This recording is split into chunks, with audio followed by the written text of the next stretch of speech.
కొండవలస దాకారండి. నువ్వు నిజంగా లాయర్ ఎలాగయ్యావో ఇవాళ కూడా మాకు అర్థం కాదండి. హిందువులను ఉద్దేశించి, హిందూ మతాన్ని ఉద్దేశించి, హిందూ దేవుళ్ళను ఉద్దేశించి అన్నెన్ని మాటలు మాట్లాడిన వ్యక్తిని పట్టుకొని అమాయకుడు, అభాగ్యుడు, సుద్దపూస, గాడిద గుడ్డు, కోడి గుడ్డు అని మాట్లాడుతున్నావా? కాస్త సిగ్గనిపించట్లేదండి మీకు? ఒక పక్కన ఈ రావణ్ అనే వ్యక్తి మాకు సంబంధం లేదు అంటూనే వాడికి మీరు లీగల్గా సపోర్ట్ చేస్తారా?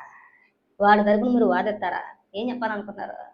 అసలు వైఎస్ఆర్సీపీ పార్టీ రాష్ట్ర ప్రజలకు ఏం చెప్పాలనుకుంటుంది?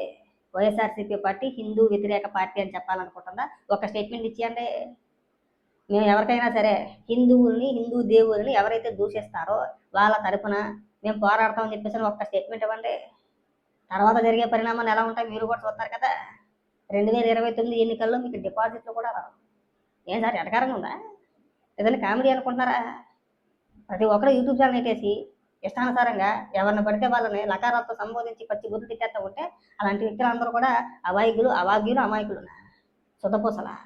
మీరు చెప్పాలి, మీరు వినాలా? ఏం చెప్పాలనుకుంటున్నారు? ఏం చేద్దాం అనుకుంటున్నారు? మీలాంటి వాళ్ళు ఉండబట్టే అలాంటి లోపరి గారు ఇష్టానుసారంగా మాట్లాడుతున్నారు. నోటికి ఎంత వస్తే అంత. వయసుతో సంబంధం లేదు, చిన్న పెద్ద అని కూడా భేదాలు లేవు వాళ్ళకి. వాడు అందరినీ విమర్శించడమే. వాడి వయసుకి మించి అంటే వాడికంటే వయసులో పెద్దవాళ్ళైనటువంటి గరికపాటి గారిని, తనికెళ్ళ భరణి గారిని, అసలు వాళ్ళకి రాజకీయాలతో ఎలాంటి సంబంధం లేదు. కేవలం నరేంద్ర మోడీ గారిని పొగిడినందుకు తనికెళ్ళ భరణి గారిని కొంచెం బుద్ధి తెచ్చేసాడు. అది మనిషి అనాలా, పశువు అనాలా? ఇవాళ మీరు ఇక్కడికి వచ్చి ఉపన్యాసాలు. సర్లేని చూద్దాం. 29లో మీకు హిందువులు ఎవరో ఓట్లు వేయరండి. ఇది ఇలాగే కొనసాగితే 2029లో మీకు డిపాజిట్లు కూడా రావు. ఈ వ్యవహార శైలి మానుకుంటే మంచిది. అలాంటి వ్యక్తులకి మీరు మద్దతు తెలపకూడదు. ఇది చాలా దుర్మార్గం. ఇది ఒకసారి వెళ్ళి వాడి వీడియోలు చూడండి. చూస్తే కడుపు తగ్గిపోద్ది. మీరు ఇక్కడికి వచ్చి ఉపన్యాసాలు.